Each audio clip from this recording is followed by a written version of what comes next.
డబ్బు, అనారోగ్యం, ఉద్యోగం, వ్యాపారం, అప్పులతో బాధపడుతున్నారా? మీకోసమే లాంచ్ యువర్ ఫ్యూచర్ ప్రోగ్రామ్.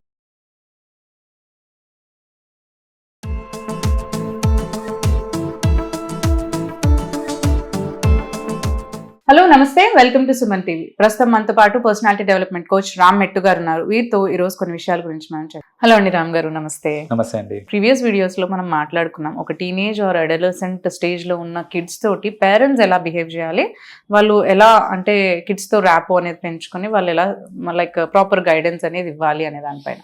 ఒక గర్ల్ ఇప్పుడు ఎందుకంటే తనకే ఎక్కువ ఛాలెంజెస్ ఉంటాయి టీనేజ్ స్టేజ్లో, ఎందుకంటే క్వశ్చన్స్ కూడా తన మీద ఎక్కువ ఉంటాయి, ఛాలెంజెస్ కూడా తనకే ఎక్కువగా ఉంటాయి. ఇప్పుడు మనం ఇంతకుముందు కేసెస్లో కూడా మాట్లాడుకున్నాం, ఫాదర్ డాటర్నే ఫిజికల్లీ హరాస్ చేయడం అని కానీ, అంటే రిలేషన్స్లో చేయడము, లేదంటే ఎదుటి స్కూల్లో అలా వాళ్ళు ఫేస్ చేస్తూ ఉంటారు, అండ్ ఫ్రెండ్స్ ఎవరైతే ఉంటారో అక్కడ నుంచి కూడా. సో ఒక టీనేజ్ స్టేజ్ అనేది వాళ్ళకు ఒక క్వశ్చన్ మార్క్ స్టేజ్, రైట్? ఇవనే కాకుండా వాళ్ళకి లవ్ ప్రపోజల్స్ కానీ లేదంటే అలాంటివి వచ్చినప్పుడు వాళ్ళు ఎలా వెళ్ళాలి. కొంతమంది ఎలా ఉంటారంటే, నేను రీసెంట్గా one of my friends daughter నుంచే ఇది ఫేస్ చేయడం చూశాను. She fell in love with double age guy ఎవరో, ఒక షీజ్ ఇన్ 13 or 16, తనకి డబుల్ ఏజ్ గాయ్ అంటే ఒక 32-35 years అబ్బాయి. Now she's in trans, like అంటే తనే నా లోకం, ఇంకా నేను ఉంటే తనతోటే ఉండాలని ఒక ట్రాన్స్లో ఉంటుంది. వై దే ఆర్ అంటే, ఇలాంటప్పుడు వాళ్ళకి ఒక ఎడ్యుకేషన్ పట్ల కానీ వాట్ ఈస్ లైఫ్ అనే దాని పట్ల కానీ ఎలా గైడెన్స్ చేయొచ్చు అని అంటారు అసలు యాక్చువల్లీ? ఎస్పెషలీ యంగ్ లైక్ ఇప్పుడే ప్యూబర్టీ హిట్ అయిన గర్ల్స్ ఎవరైతే ఉంటారో ఆ ఏజ్ గ్రూప్ లో, స్పెషలీ 13, 14, 15 ఈ ఏజ్ గ్రూప్ లో ఈ ఫినామినన్ ఎక్కువ చూస్తూ ఉంటామండి. ఏంటంటే దే ఫీల్ దాట్ నేను I'm in deep love with someone అనేసి ఒకటి అనుకుంటూ ఉంటారు. లైక్ పిచ్చి పిచ్చిగా ప్రేమిస్తున్నాను, నాకు నిజమైన ప్రేమ, నువ్వే నా సర్వస్వం, నువ్వే నా లోకం, ఇంకా సినిమాలో ఉన్న డైలాగ్స్ అన్ని వాళ్ళు రెజొనేట్ అవుతా ఉంటాయి అనమాట వాళ్ళకి మైండ్లో. ఎందుకు అలా అంటే, that is the age when they have their hormonal changes అవుతూ ఉంటాయి బాడీలో, రైట్? సో సెక్షువల్ డ్రైవ్స్ అవి పెరుగుతూ ఉంటాయి వాళ్ళకి. సో ఇలాంటి టైంలో when they are having this sexual drive at a high, వాళ్ళకి ఏంటంటే మీరు ఇందాక చెప్పిన ఎగ్జాంపుల్లో ఆల్మోస్ట్ డబుల్ ద ఏజ్ అనే పర్సన్ తోటి షీ ఫెల్ ఇన్ లవ్ అనేసి, నాకు తెలిసి డబుల్ ద ఏజ్ అనే పర్సన్ ఈజ్ ఈజీలీ యాక్సెసిబుల్ ఆ పర్టికులర్ అమ్మాయికి. నాకు తెలిసి like maybe it could be their neighbour అయి ఉండొచ్చు, లేదా వాళ్ళ ఇప్పుడు ఆ అమ్మాయి 13-14 years అనుకోండి, ప్రాబ్లీ స్కూల్ గోయింగ్ అయి ఉంటారు వాళ్ళు. స్కూల్ గోయింగ్ అని అంటే స్కూల్లో ఇన్ఛార్జ్ కావచ్చు, స్కూల్లో లెక్చరర్ కావచ్చు. సో బేసిక్గా ఏంటంటే ఇలాంటి ఈజీలీ యాక్సెసిబుల్ ఉన్న జనాలు ఎవరైతే ఉంటారో చుట్టుపక్కల, వాళ్ళకి అట్రాక్ట్ అయిపోతూ ఉంటారు అనమాట. వాళ్ళ క్లాస్మేట్సే అవ్వచ్చు, సమ్ టైమ్స్ అట్రాక్ట్ అయిపోతారు. అట్రాక్ట్ అవ్వడం తప్పు కాదు, because we are humans, we get attracted to people, right? But మనం ఆ సెల్ఫ్ కంట్రోల్ ఎలా తెచ్చుకోవాలి, what is right, what is wrong అని తెలుసుకోవడం చాలా ఇంపార్టెంట్. ఇప్పుడు నేను అట్రాక్ట్ అయ్యాను, నేను ప్యూబర్టీ హిట్ అయ్యాను, ఐఎమ్ ఎట్ ద టీనేజ్ లో ఉన్నాను, I got attracted to particular ఆంటీకి నేను అట్రాక్ట్ అయినాను అనుకో. నేను ప్రాక్టికల్గా ఇక్కడ ఆలోచించాల్సింది ఏంటిది అని అంటే, నాకు అసలు ఈ రిలేషన్కి ఫ్యూచర్ ఉంటుందా ఉండదా? ఫస్ట్ ఆఫ్ ఆల్ ఆమెనేమో she is married, you know double my age. ఇప్పుడు నేను ఆమెతో క్రష్లో ఉన్నాను అని అంటే, yes it's a temporary fun ఏమో కానీ will I have a future for it అని అంటే, I don't have a future for it. దాని యొక్క నెగటివ్ కాన్సిక్వెన్సెస్ ఏముంటాయో కూడా ఆలోచించడం చాలా ఇంపార్టెంట్. సో అసలు ఏ లెవెల్లో ఇదైపోయిందంటే ఈ మధ్య సొసైటీలో at a very young age అండి, 8th, 9th, 10th క్లాస్లో రిలేషన్షిప్స్ అని చెప్పి they start being physical also. Like ఇంతకుముందు ఏంటంటే నాకు గుర్తుండి స్కూల్లో ఇట్లా చేయదగులితేనే అది పెద్ద పాపంలాగా ఉండేది మాకు. ఏదో లవ్ మ్యారేజెస్ అంటే కూడా లవ్ మ్యారేజ్ చేసుకుని వాళ్ళు వెళ్ళిపోతే తప్ప they would have physical intimacy, but అంతవరకు అసలు రిలేషన్షిప్ అంటే ఏదో లవ్ లో ఉన్నారని మాట్లాడుకోవడం వరకే. ఎస్, సో అలా మాట్లాడినంత వరకే ఉండేది. But current times it's not like that. Recent గా ఒక వీడియో కూడా చూసాను, ఒక అబ్బాయి ఇంట్లో పేరెంట్ కొడుతున్నారని చెప్పేసి 11 or 12 years kid police station లో వచ్చి కంప్లైంట్ చేశాడు, మా ఫాదర్ వాళ్ళు మా మదర్ వాళ్ళు ఎట్లా నన్ను కొడుతున్నారు అని చెప్పేసి, కేసు తీసుకోండి, కేసు ఫైల్ చేయండి, నన్ను కొడుతున్నారు ఇట్లా ఇంట్లో అని చెప్పేసి. రైట్ అది ఇంకా 11-12 years కిడ్స్ నేను చూసాను. 3rd, 4th class లో ఉన్న వాళ్ళు కూడా లైక్ వాళ్ళు ఏంటంటే పేరెంట్స్ కొంచెం గట్టిగా అరిస్తే it's a child abuse you know అని చెప్పి నేను పోలీస్ స్టేషన్కి వెళ్ళి ఇచ్చేస్తానని చెప్పడము, కంప్లైంట్ చేస్తానని, ఇలాంటివి అవుతున్నాయి బేసిక్ గా.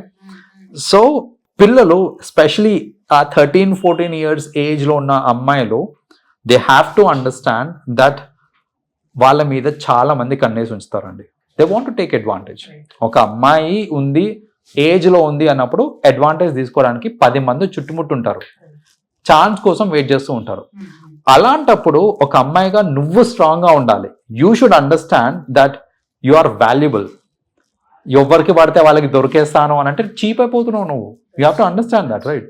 సో నీ వాల్యూ నువ్వు అర్థం చేసుకొని, and you have to create it as well, right? Ya, you have to create that value, right? నీ వాల్యూ నువ్వు అర్థం చేసుకొని అది క్రియేట్ చేసి దానికి తగ్గట్టు నువ్వు ఉంటే సొసైటీ కూడా నీకు వాల్యూ ఇస్తుంది. అలా కాకుండా నేను అందరికీ ఈజీలీ యాక్సెసిబుల్ అన్నావు అంటే they will look at you, look down, cheap గా చూస్తుంటారు. ఇది చాలా ఇంపార్టెంట్.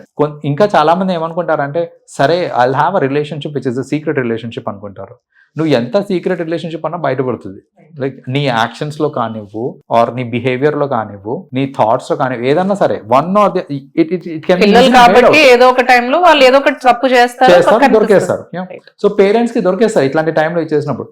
సో పేరెంట్స్కి దొరికి అనవసరంగా వాళ్ళతో మాటలు అనిపించుకొని, మాటలు అంటే సరే అనిపించుకుంటే పర్వాలేదు, ఒక్కసారి ఒక నెగటివ్ ఇంప్రెషన్ క్రియేట్ అయింది అనుకోండి పేరెంట్స్కి, నా కూతురు ఇట్లా చేసింది, నా కూతురు ఇట్లా వాడితోటి వెళ్ళింది అనే ఒక థాట్ ఒక్కసారి రూటీన్ అయిందంటే ట్రస్ట్ మీ లైఫ్ లాంగ్ అది ఉంటుంది.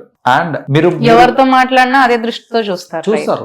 సో ఇప్పుడు రేపు పొద్దున మీరు రియలైజ్ అయ్యి, అంటే టీనేజ్ దాటుకొని రేపు పొద్దున రియలైజ్ అయ్యి యు ఆర్ నార్మల్, బట్ ఆ జరిగిన సంఘటన మర్చిపోతారా పేరెంట్స్ అంటే? మర్చిపోరు. అది and they will also be not be able to face their parents. అదొకటి వాళ్ళకు కూడా ఒక గిల్ట్ అనేది ఉంటుంది, అర్థమైపోతుంది కాబట్టి అప్పుడు. కరెక్ట్. సో అంటే రేపు పొద్దున నువ్వు నీ తప్పు అర్థం చేసుకొని రేపు whatever you are doing, ఏ పని చేసినా కూడా వాళ్ళ పేరెంట్స్ దృష్టి అలాగే ఉంటుంది, రైట్? ఇప్పుడు నేను మా ఫ్రెండ్ వాళ్ళ ఇంటికి వెళ్తున్నా అంటే ఎక్కడికి వెళ్తుందో, ఎవరితో వెళ్తుందో, ఇదే థాట్స్ వస్తూ ఉంటాయి. సో అలా అనవసరంగా మన మీద ట్రస్ట్ పోగొట్టుకోవడమే తప్ప ఇంకోటి ఉండదు. సో స్పెషలీ అలాంటి ఏజ్ వచ్చినప్పుడు ఏంటంటే దే హ్యావ్ టు అండర్స్టాండ్ ఆ మెంటల్ మెచ్యూరిటీ చాలా ఇంపార్టెంట్ అండి. ఏది రైట్, ఏది రాంగ్, నేను ఎవరితోటి దగ్గరగా ఉండొచ్చు. అండ్ అలాంటి టైంలో చాలా మంది దేనికి అట్రాక్ట్ అవుతూ ఉంటారంటే ఈ తీపి మాటలకి, రైట్? ఇప్పుడు సమ్మన్ వాళ్ళు ఏంటంటే ఫ్లర్టీ మాట్లాడుతూ ఉంటారు అనమాట. It's an art and lot of people are artist. బంగారం ఇలాంటి వాటికి అట్రాక్టెడ్. ఇంట్లో తిడుతున్నారు పేరెంట్స్, నీ మంచి కోసం తిడుతున్నారు. అది పక్కన పెట్టేస్తే ఇంట్లోనేమో నా పేరెంట్స్ నన్ను అర్థం చేసుకోవట్లేదు, నన్ను తిడుతున్నారు, వాళ్ళకి నేనంటే ఇష్టం లేదు, వీడు చూడు ఎంత బాగా మాట్లాడుతున్నాడు నాతోటి, వీడికి నేనంటే ఇష్టం, ఇది కదా ట్రూ లవ్ అని అనుకుంటారు. కానీ it is all just to take advantage. అది సెక్షువల్ అడ్వాంటేజ్ అవ్వచ్చు, ఏదన్నా అవ్వచ్చు. సో అడ్వాంటేజ్ తీసుకోవడానికి మాట్లాడే మాటలు అవన్నీ. సో అది ఒకటి అర్థం చేసుకోవాలి, రైట్? అండ్ సెకండ్, పేరెంట్స్ తిడుతున్నారు అని అంటే ఫర్ వాట్ ఎవర్ రీజన్స్, అది అర్థం చేసుకోండి. వాళ్ళకి సరదా కాదు, మిమ్మల్ని తిట్టడం వాళ్ళకి సరదా కాదు. వాళ్ళు తిడుతున్నారంటే దానికి ఒక రీజన్ ఉంది, దానికి ఒక పర్పస్ ఉంది. అండ్ అది అర్థం చేసుకొని నా కోసమే కదా అని ఒక పాజిటివ్ ఓపెన్ మైండ్ తోటి వాళ్ళు చెప్పే మాటలు వింటే మనకు అర్థమవుతుంది that what is right, what is wrong అనేసి. అండ్ పేరెంట్స్ కూడా తిట్టేటప్పుడు or when they want to punish for whatever wrong done or wrong doing కి, they have to be sensible అండి. కొన్నిసార్లు చూస్తూ ఉంటాను నేను, పేరెంట్స్ కూడా ఏంటంటే గలీజ్గా తిట్టేస్తా ఉంటారు. అలా తిట్టినప్పుడు ఏంటంటే అది ఒక మెంటల్ ట్రామాకి వెళ్ళిపోతుంది అనమాట. సో పేరెంట్స్ కూడా తప్పులు చేస్తారు. పిల్లలు ఆ వయసులో జనరల్ గా తెలుసో తెలియక తప్పులు చేస్తారు. దాన్ని ఎలా కరెక్ట్ గా హ్యాండిల్ చేయాలి అనేది పేరెంట్స్ కూడా ఆలోచించి దానికి తగ్గట్టు ఉండాలి తప్ప ఇష్టం ఉన్నట్టు తిట్టి సమ్ టైమ్స్ కొట్టి ఫిజికల్ హెరాస్మెంట్ చేస్తారు చూడండి, అది చేస్తే ఇంకా చేజారుతారే తప్ప వాళ్ళు కంట్రోల్లోకి రారు. సో పేరెంట్స్ సైడ్ నుంచి వాళ్ళు కూడా they have to take such kind of counselings help them అంటారు. డెఫినెట్ గా అండి. ఎందుకంటే లాట్ ఆఫ్ పీపుల్ తెలుసో తెలియకో ఎన్నో తప్పులు చేస్తూ ఉంటారు. ఒక ప్రాపర్ కౌన్సిలింగ్ చేస్తే అది అది అది పేరెంట్స్ కి కానివ్వండి, కిడ్స్ కి కానివ్వండి, it will definitely help to. అలాంటి స్టేజ్ లో కౌన్సిలర్స్ ని they have to approach, they definitely have to approach అండి. ఎందుకంటే చేజారిపోయిన తర్వాత కౌన్సిలర్ కాదు కదా ఎవరేం చేయడానికి లేదు. సో చేజారిపోక ముందే ఇలాంటి సిమ్టమ్స్ ఏమైనా కనిపిస్తున్నాయి అని అంటే ఇమీడియట్లీ పిల్లల్ని గనక కౌన్సిలర్స్ దగ్గరికి తీసుకొని వస్తే they will let them understand. Parents కూడా చెప్పొచ్చు, పేరెంట్స్ కూడా మంచి మాటలు చెప్తారు ఏంటంటే ఇది కరెక్ట్ కాదు, ఇది రాంగ్ అనేసి. కానీ పేరెంట్స్ మాట వింటారా అంటే వినరు, ఎందుకంటే ఇంట్లో వాళ్ళు కదా. ఇంట్లో ఎంత చెప్పినా కూడా దానికి వాల్యూ ఉండదు. సో చెప్పాల్సిన వాళ్ళు చెప్పాల్సిన విధంగా చెప్తేనే అది వర్కౌట్ అవుతుంది. కాబట్టి ఇలాంటి సిమ్టమ్స్ ఏమైనా కనిపిస్తున్నాయి టీనేజర్స్ లో అని అంటే immediately seek some professional help, that will actually help. Thank you అండి. థ్యాంక్ యూ రామ్ గారు for sharing information. Thank you. Welcome అండి.